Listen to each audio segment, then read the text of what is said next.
Hello. So Hello, Andrea. How are you doing? I'm good. Yeah, I'm coming. How are you doing? Thank you so much for the opportunity for taking the time for taking this Thank you. interview. Thank you, guys. Well, in first place, my name is Rick.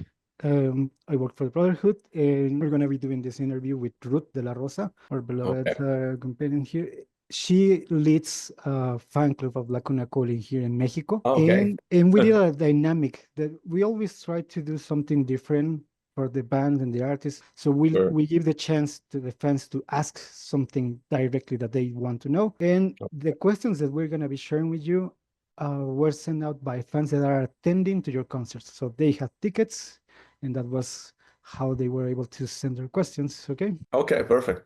Okay. Thank you, guys. Congratulations on the record. I think that is so far the most dynamic record that I have heard about Lacuna Coil from Lacuna Coil. I think it sounds fresher, a lot fresher, and well, it took you like about 6 years, if I'm not mistaken, from Yeah, in more or between less because albums. we worked the remake of Comalize Oh, okay, after the pandemic. exactly. So with that, we have been allowed to kind of take a little bit of time, before we actually go into the full new record. And Hmm.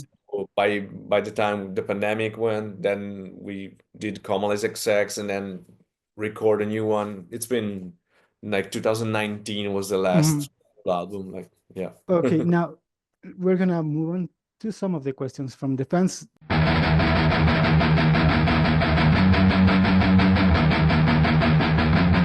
Yeah, yeah. I mean, of the ones that I love Mexican food in general, and the ones that I tried that I really like is no, there are many, but one is um, tacos del pastor Tacos al pastor. with the pineapple inside. Hmm. Really love that. Tacos in general because it's something we don't have in Italy, so I really like to eat tacos. But then there's so many great food, we try every time we can, we always try something different, something new like menudo or other stuff. Okay.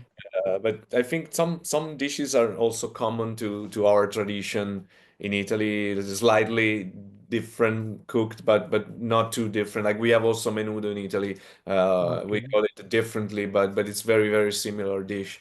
So I love the food because it's close to our culture anyway. And Mexican is one of my favorite, together with Japanese food, Chinese, and Italian, of course, is my favorite. But I love all the food there, and I can't wait to be there to try some more.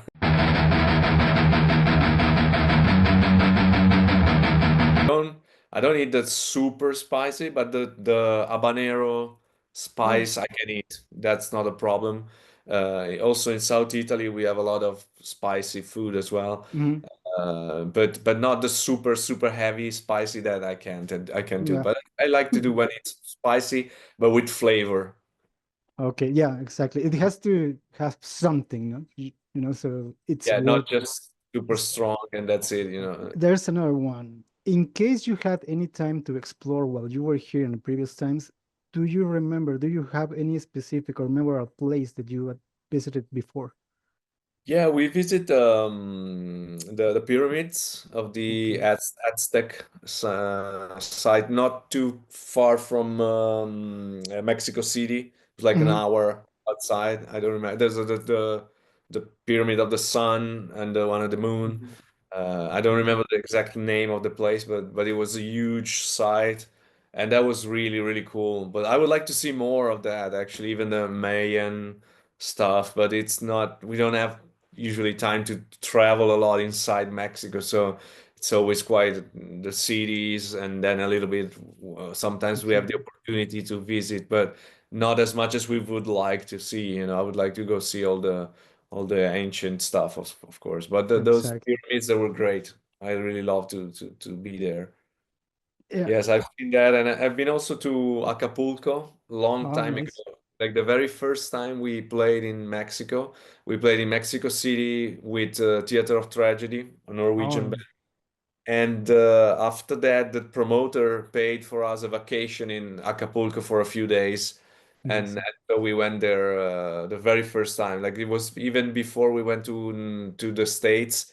we've been to Mexico. Mexico was the very first place outside of Europe we ever visited and we ever played in. Okay, nice. And how was your first experience playing here in Mexico? How did you feel the audience? It was great. Going, and the audience in Mexico has always been super enthusiastic, singing along, moving, participating a lot to the show. And it's always the same, to be honest. Every time we come back, it's always a great show in Mexico. And we never had a bad show in Mexico. So it was always great crowds, every city.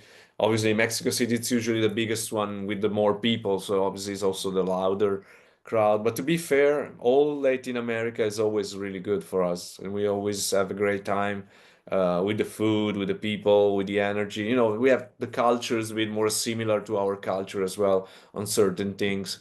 So we feel it's a bit like not like home, but almost, almost like home.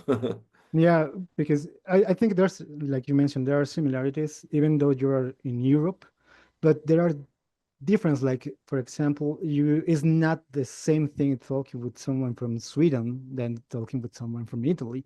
We are closer in that aspect. So there are Yeah. many things that are similar, and I think that's what helps us to enjoy ourselves. Especially if you take a country, for example, like Argentina or Brazil, half of the Mhm. population is Italian heritage and half is Exactly. Spanish heritage, plus some people which is more from original population of that area, but the culture is a lot influenced by either Spain or Italy, so it's not too different for us. Exactly. Exactly. And now, talking about the specifics of culture, some of your fans are no stranger that you guys enjoy football. Well, do you call it football as well over there, or Yeah, we say calcio. in calcio? Okay, okay, it. that's a good one to know. Okay, now they want to know if you know any Mexican football teams or players. Yeah, I mean, we have actually in our team here in Milan, AC Milan, we have Hmm. Jimenez. We just signed Jimenez. That is a Hmm. national Mexican. Okay. Although I know he is also some Argentinian blood in also, Hmm. but I think his father is from Mexico and he plays for the Mexican Okay. national team. And then yeah, I heard of teams as well. I don't now they don't obviously I don't remember the name right now, but I follow a little bit of football everywhere. Like especially when I'm there, I try to look at the if I can I go to the stadium or Exactly. like I've been to the stadium in Rio, in Sao Paulo also. So if I Okay. have a chance, it's that sometimes when I'm there, there's no game or there's no chance to get there because we have to play or it's too far. So, but I try if I can to see a little bit. We need time, because we need to be there in the right day and have the right amount of time there. Because if we have to play at night, usually we can't go obviously to the game. But it's the same. It's the same everywhere. We try to see what we can, but it's not always possible. Okay.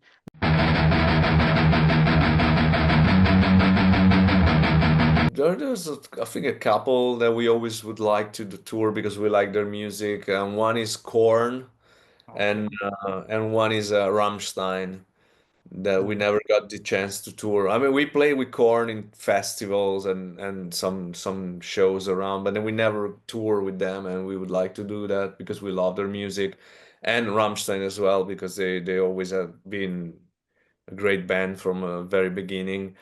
But those two are some, but there are many more. I mean, there's many more. Those are just two that obviously would be great to tour with because they're big bands also.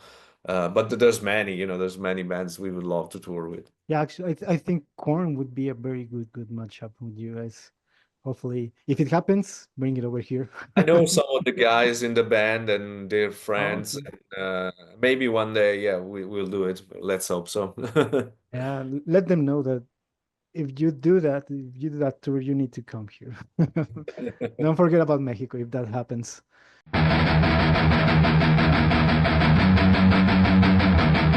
The chorus was from Christina. She had this chorus already written, and we wanted to make the song since it's a very strong title. We wanted to make the lyrics a little bit more funny in a way. and so we not too heavy, not too much pressure on the lyrics. So we wrote all the rest together. But the basic idea, the idea for the chorus was from Christina, and she, I don't think she specifically meant it for like a boyfriend or something like that. This was more like for a situation that you don't want to see anymore, that you don't want to. It's more about a person maybe, but not a love story. More like a personal story, like a friendship gone bad or something like that. But usually we start from a personal story, personal feeling, and then we write the lyrics in a way that you can apply it also to your own specific story. We don't want to go too much in my personal details. Obviously, the input has come from a personal feeling, but then we like to write it in a way that everybody can sort of apply to their life, to their experience. I think it's always nice to have that some sort of opening with the lyrics so people can connect in their own ways, because if you read it just the way it is, you expect like something like you mentioned. Actually, we were joking, Ruth and I, that who do you want to kill, man? I mean, why did you write that lyric? But talking about something specific or metaphorical, it could be even greater, uh, considering whatever you are going through. Yeah, as I say, we always start from a personal feeling, a personal idea, personal observation, because we feel it's more real if we talk Mhm. about something we have experienced. It's more convincing, it's more realistic. But then, obviously, when you write it, you also try to put it a little bit like not like a poem, but a little bit like more open, more creative in a way that everybody can also it's more open to interpretation a little bit. We have people come to us and say, I love this song, like Heaven's a Lie, because it talks about this and that, and maybe it's not really what it talks about, but it's Yeah. great that everybody found their own interpretation of the lyrics as well. Exactly, their own meaning to art. I think it's something very powerful, a very powerful tool, because you may be expressing something in your own pain and it liberates somebody else. That I think that's great and It, something it, amazing it's to one of the share. greatest things is when we write a song, we put it out there for the people, and then they use it the way they like. You can use a song to go to the gym, you can use the song to cry, you can use the song to laugh, you can use the song to, when you feel alone. It's yours, it's there, and everybody can use it the way they like it. Talking about those kind of considerations when you're in your creative process, actually, we have a question from one of the fans. This one was sent by a girl called Norma Romero. She wants to know if you have any considerations through your creative process regarding how to connect with younger generations, because you already have your fan base, but do you do anything specific trying to connect with the younger people? No, I don't think we do anything specifically. In general, I can say that we are always open to listen to new bands. We're not a band that is stuck in the past. We like to Mhm. live the present. Obviously, we know all our classics. We know Metallica, Iron Mhm. Maiden, Judas Priest, Slayer, blah blah blah. So we grow up and we don't forget our history, the history of our music, but we are very curious about new bands, new sounds. What is metal or rock in 2025? So when we release an album, we try to make it sound. It is a Lacuna Coil album, so it can't Mhm. be too different than our style. But we wanted to try to have a production, to have an approach to the arrangement that it's contemporary, that makes sense in the year when we release the album. And this is the only way for us to connect with the younger generation, because I think it's fair the younger generation connects better with bands that are more of their age or their Mhm. generation. But if you do something interesting, I think also the younger generation will be attracted to your music, because you keep the quality, you keep the sound interesting, you mix your traditional sound with something which is more what metal is nowadays. So it's important for us to be a contemporary band. We don't want to be an old dinosaur that keeps repeating the same record over and over. We like to have the record that makes sense for when we release it. I think we can also see that through your through all your music because you keep evolving, adapting in a way. I mean, it's nowadays it's very difficult to have any specific thing to do because you're an scroll away from being forgotten or to stay in somebody's life for quite a while, you know. Well, I mean, it's the way we are, we are like this as people in our life, and it's the same when we write music, Mhm. so we don't live in the past. We love the past, but we also live in the present, and so we are in everything we do, not just music. So Exactly. we don't feel like we don't think like, okay, we are some sort of classic band now, so we have to keep the same sound for the rest of our life. I think there are some bands that have this and it makes sense for them, like bands like AC/DC. Mhm. It's great for them. They found their formula and it works great, and they keep repeating more or less the same formula with quality, and or Iron Maiden, and it works for them and it's great. But we are not that kind of band, we're not the kind of people, and so we like to try a little bit new things every time. Exactly. Taking risks, I think it's very important to make a difference in music because, like you mentioned, people with formulas. I mean, it's great if it works. I mean, it's also amazing for them. But I think that the bands or the artists in general, it could be music, arts, cinema, when you take chances, that's when your legacy comes up. You know. It's more, I think it's more interesting for us, we have to like what we do in order to play it for many years again in the future, so it's important that we love what we do and that we find it creative and we open new doors for us and for our fans and maybe for some other bands as well. We're the kind of band that always had their personal style and try to develop it a little bit in the future, in the years.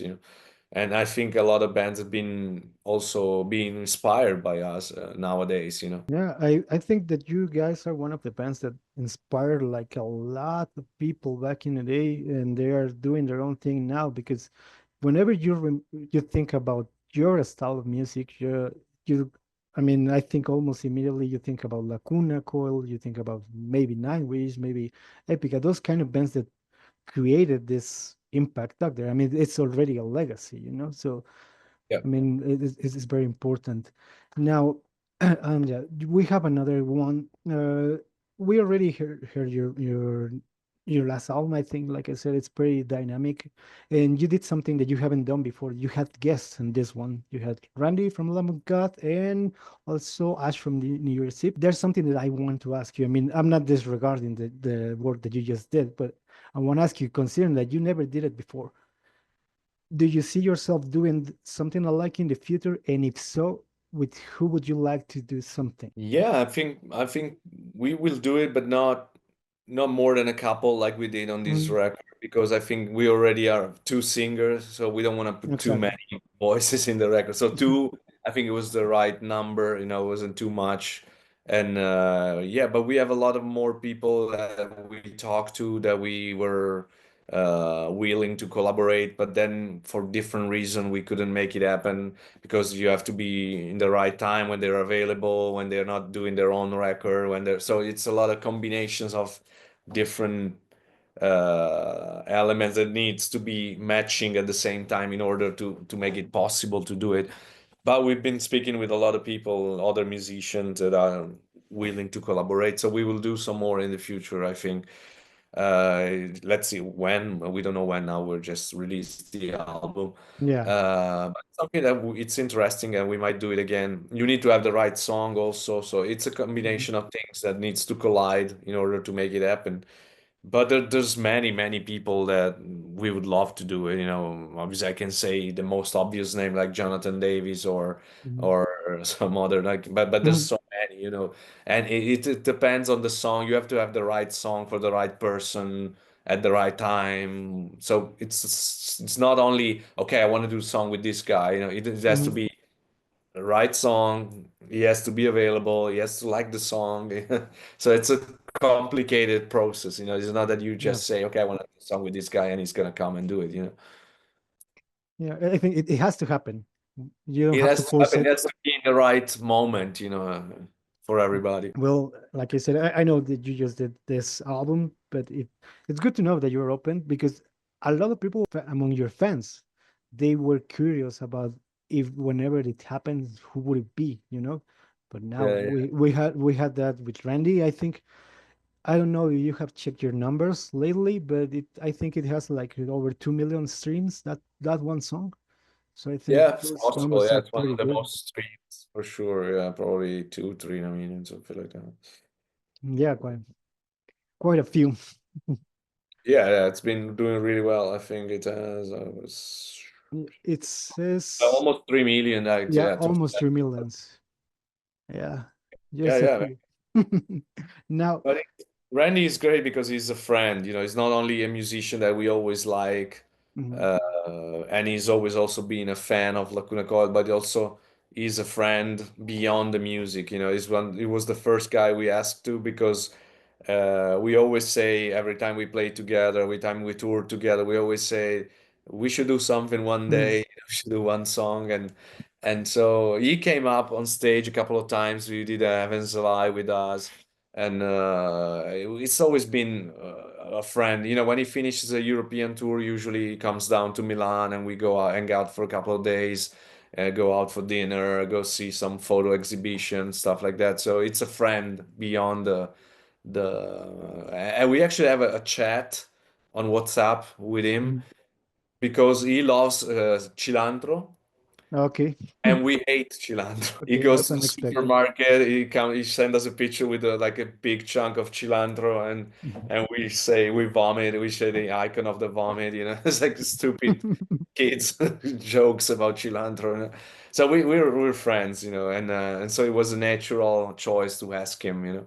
And then Ash, we never met her before in person, but we were looking for a female voice that was more of a rock voice and not so much like a operatic or a Mhm, super clean voice.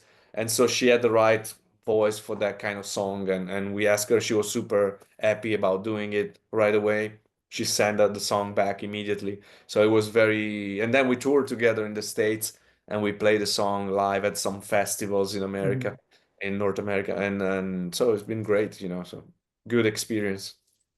You can see you can hear the connection when I think uh when you get to listen a collaboration or when you're playing with a band, there's that specific synergy that you feel when you hear the music, and I think you get to hear it in those collabs. So those were pretty good, pretty neat. Congratulations again for those ones. Now, Andrea, we have another question.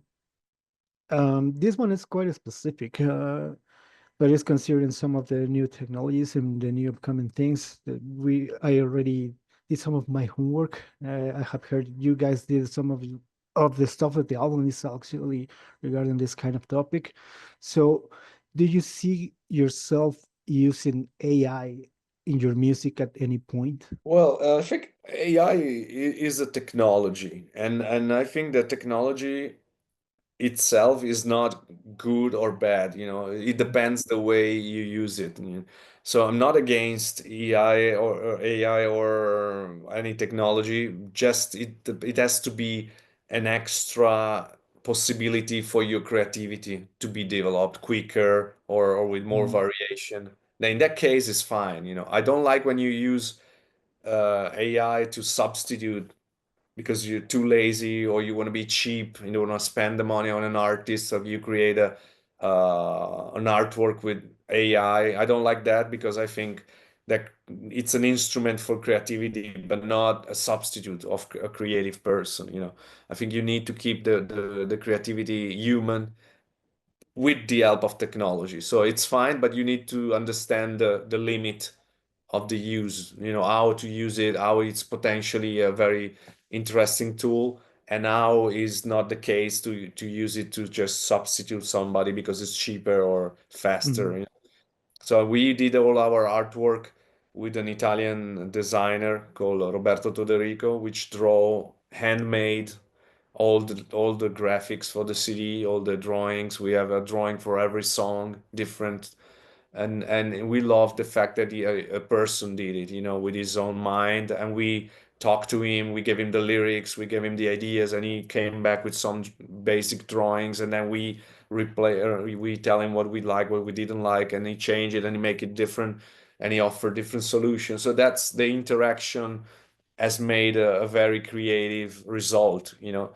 And I think that you can only have when people interact, you know, because also sometimes a lot of great things comes from mistakes, Mm. and humans make mistakes and not machines usually. So I think you can use it, but you have to have a balance and understand where is the case, when is not the case to use it. Like you mentioned, it is a good tool, but I think it should remain as a tool, not as a takeover.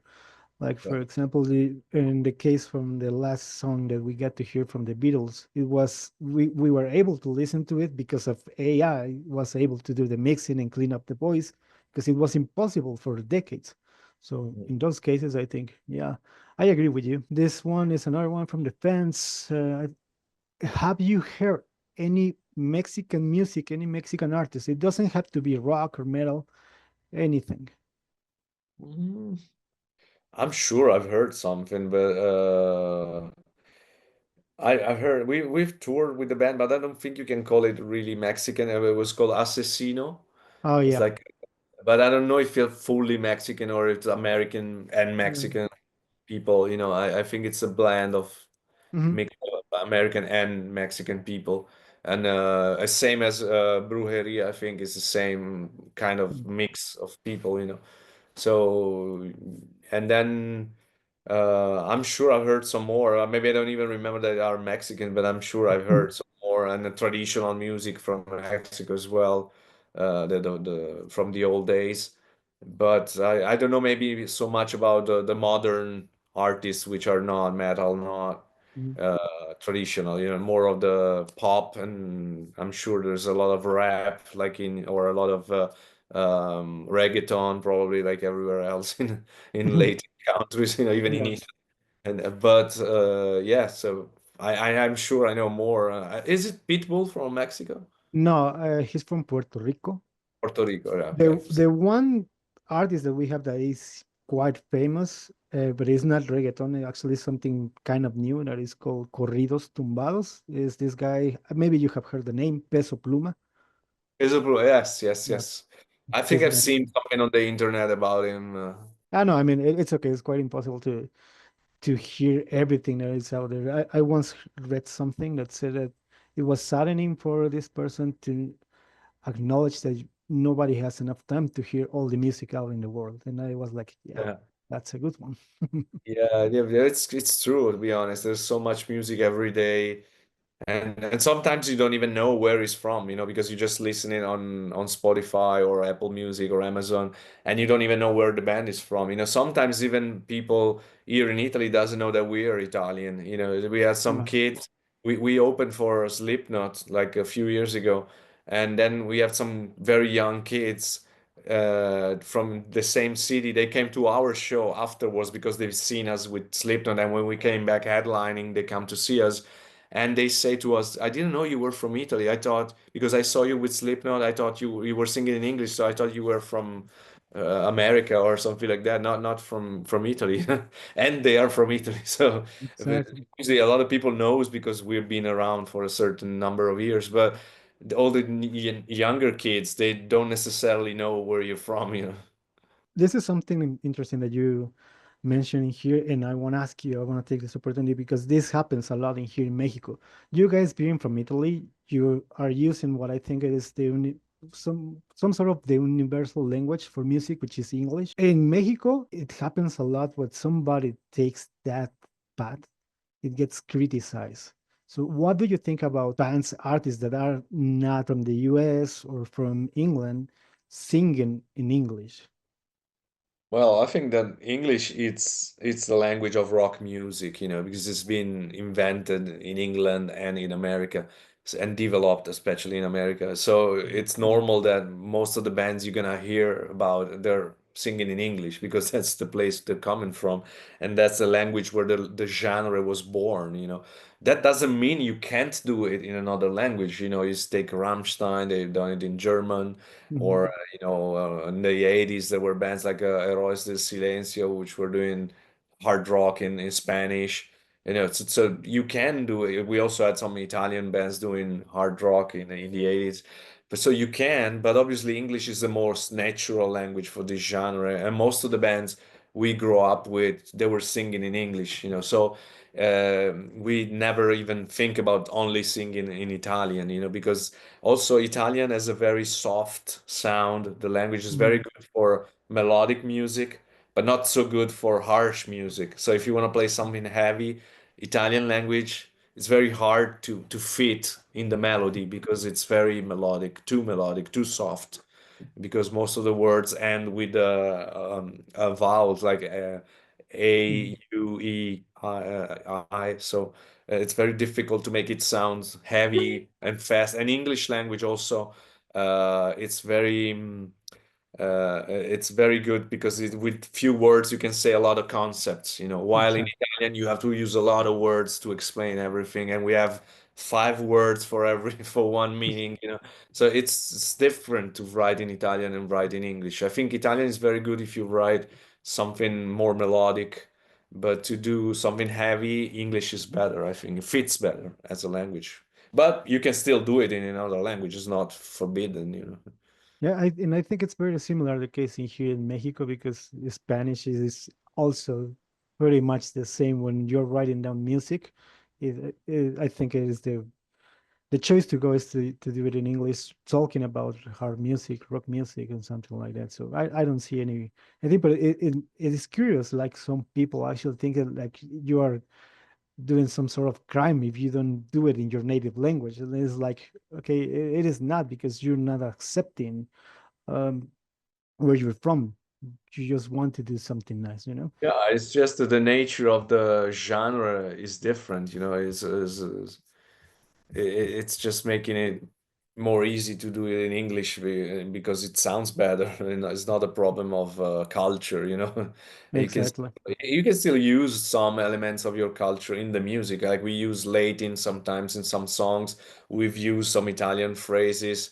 We use some Italian traditional song languages in Sleepless Empire. There's a song called In Nomine Patris that starts with a Mhm. folk chant from Christina, which is taken from a dialect of South Italy. So you can still use it, you know, but not necessarily the old song, you know. Like combination also. That's a nice one. Yeah. Okay, and well, I want to thank you so much for the time. We're gonna ask you the last question Okay. that people want. This is like a collective question because it was trying to put it together. So people wants to know what they can expect about the set list. I mean, we were trying to bring it's always harder and harder to put up a set list for the tour because obviously we have more and more new songs every time, and so it's adding to the classic song, and it's hard because it becomes a lot of music to play and a lot of songs to choose from. And we'll try to bring a certain variety between the new song, the classic Lacuna Coil songs, and some older songs as well. And maybe we can mix it up a little bit on different dates. We have a couple of songs that we can switch and play one night, one night. So we try to do that as well. You know, it's not always possible, but when it's possible, we also like to switch, like play one night Evans Alive, one night Swamped, or something like that, depending on the show.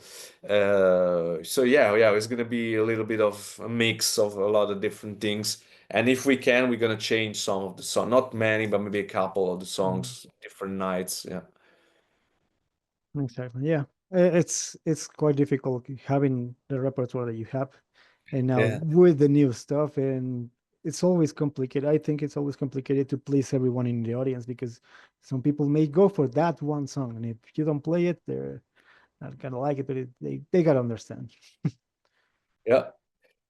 Okay, Okay, and okay, thank you so much for for taking the time of thank you this guys. interview. It's been a pleasure, and we're looking forward to see you live. Yeah, we'll see you in Mexico. Thank you. And, Bye bye. Bye.